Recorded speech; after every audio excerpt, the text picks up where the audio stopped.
El monstruo que horrorizó al Perú, así fue su cacería.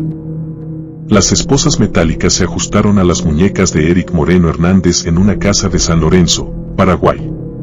Después de 573 días huyendo por diferentes países, su fuga terminaba.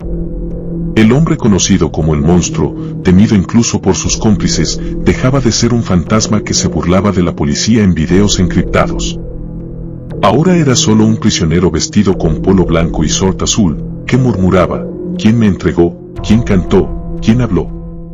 Su captura marcaba el inicio de la revelación de un criminal formado en las calles de Comas y protegido por las mismas instituciones que debían perseguirlo. Eric Luis Moreno Hernández, alias El Monstruo, nació y creció en el distrito de Comas, en Lima Norte, Perú. Su adolescencia estuvo marcada por un evento traumático, la muerte prematura de uno de sus hermanos. Su descenso al delito comenzó con robos menores y, en un intento por enderezar su vida, llevó cursos en un instituto militar, pero no los completó. Antes de cumplir 20 años ya actuaba como pistolero para bandas de piratas del asfalto. En una de estas incursiones delictivas recibió un disparo que le costó la pérdida de un pulmón, una secuela física que cargaría de por vida. Su madre, en una declaración posterior a su detención, afirmó con resignación: no quería ser nadie. El apodo de El Monstruo se le atribuye a su práctica de no dejar testigos y a la contundencia con la que actuaba contra quienes se negaban a pagar los cupos o extorsiones, ordenando o ejecutando personalmente las muertes. La organización criminal que lideró, conocida como los Injertos del Cono Norte, operaba principalmente en Lima Norte y se dedicaba a la extorsión de empresarios y transportistas, así como a secuestros y homicidios por encargo. La presión policial en su contra se intensificó considerablemente tras un incidente en marzo de 2020, cuando un secuestro a empresarios en Ancón, atribuido a su banda, derivó en un enfrentamiento donde resultó herido de gravedad el suboficial PNP William Abel Ríos Cauti, quien falleció días después. Este evento convirtió a Moreno en un objetivo prioritario.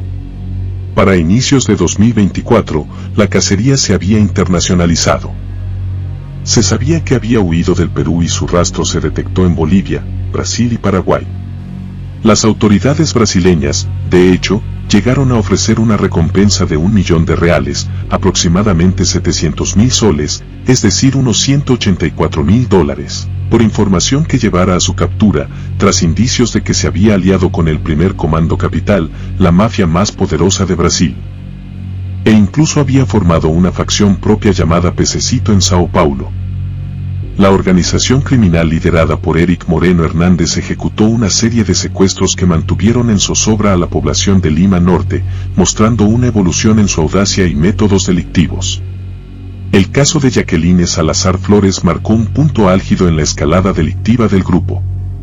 La empresaria, propietaria de una cadena de gimnasios en Los Olivos, fue secuestrada al salir de su establecimiento en horas de la noche. 2 vehículos la emboscaron, una camioneta con vidrios polarizados bloqueó su paso mientras varios sujetos armados la reducían y le cubrían la cabeza. La investigación posterior demostró que los delincuentes habían puesto a la víctima en la mira mediante el seguimiento meticuloso de sus redes sociales, donde monitoreaban todos sus movimientos. Tras un periodo de vigilancia, fue trasladada a una vivienda adaptada como cárcel privada en Caraballo, equipada con sistemas de seguridad y aislamiento acústico. Los captores exigieron una suma millonaria a la familia, enviando evidencias audiovisuales de la víctima en cautiverio junto con detalles precisos de su vida cotidiana para demostrar su control absoluto sobre la situación. El rescate de la empresaria se concretó tras un operativo policial que logró liberarla y capturar a varios integrantes de la banda. Entre los detenidos se encontraba una expareja sentimental del monstruo, a quien se le incautaron dispositivos móviles utilizados para las negociaciones del rescate. Un caso anterior, el de la menor Valeria Vázquez Barrientos, había evidenciado la crueldad particular de la organización al dirigir sus acciones contra una niña que regresaba de su centro educativo en Comas.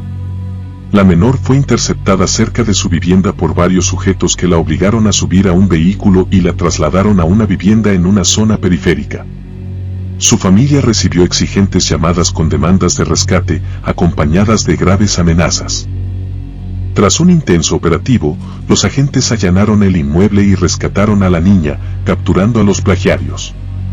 Las comunicaciones interceptadas entre los captores, que incluían referencias a preparar el paquete, señalaron claramente a Moreno como el cerebro intelectual del plagio, consolidando su reputación como una de las figuras criminales más temibles de la región.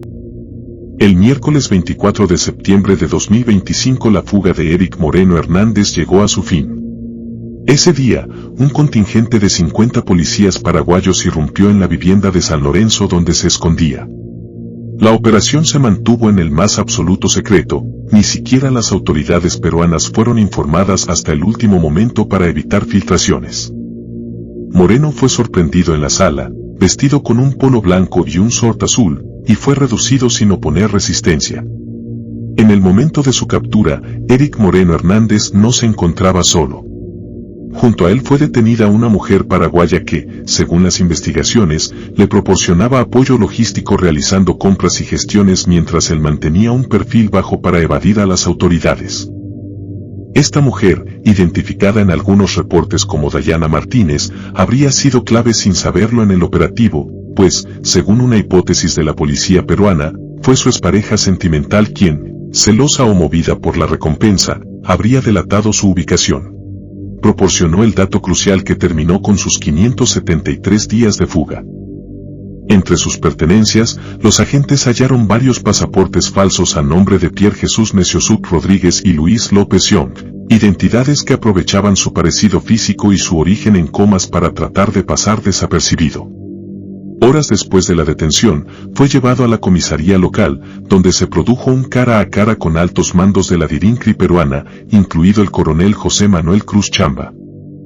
Durante este encuentro, Moreno adoptó una actitud desafiante, cuestionando el papel de la policía peruana en su captura. La investigación la hizo la policía paraguaya. Ellos me detuvieron, no la policía peruana, señor coronel.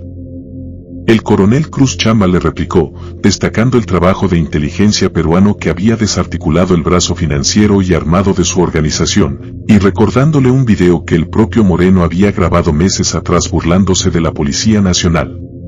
Moreno admitió que grabar ese video había sido un error. Tras la conversación, los agentes procedieron a registrar minuciosamente el lugar de detención, encontrando documentos y dispositivos electrónicos que podrían implicarlo en múltiples delitos internacionales. Moreno se mostró inquieto al ver que se revisaban sus pertenencias, aunque intentó mantener la compostura frente a los oficiales. Durante el interrogatorio inicial, optó por guardar silencio en varias ocasiones, respondiendo solo con evasivas a preguntas directas sobre su red criminal. Los investigadores también notaron inconsistencias en las historias que contaba sobre sus viajes recientes y contactos en el extranjero. Un dato crucial que emergió tras su captura fue un incidente ocurrido previamente en Bolivia. De acuerdo con testimonios recogidos, el monstruo sí había sido detenido por policías de la unidad antidrogas en Santa Cruz, Bolivia, pero fue liberado apenas 7 horas después. Su expareja, Blessed Cruz, narró que los agentes trasladaron a Moreno por distintos puntos recolectando el dinero antes de dejarlo en libertad. Esta liberación, nunca aclarada oficialmente, permitió que su fuga continuara. Finalmente, una pista anónima en Paraguay permitió cerrar el cerco sobre la vivienda de San Lorenzo, donde un informante posteriormente reclamaría la recompensa de más de $150.000 ofrecida por el Ministerio del Interior del Perú. Al ser presentado ante la prensa, Moreno mantuvo su actitud desafiante. A la pregunta de una periodista sobre por qué huyó, respondió con otra pregunta: ¿usted se entregaría con el país y la policía que tenemos?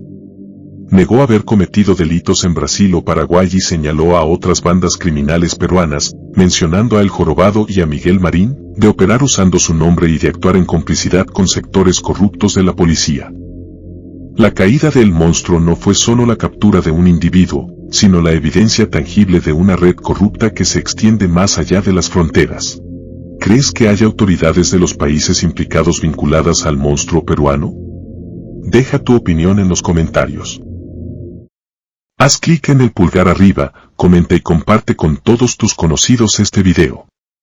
Suscríbete y activa la campanita de notificaciones para que te avise de un nuevo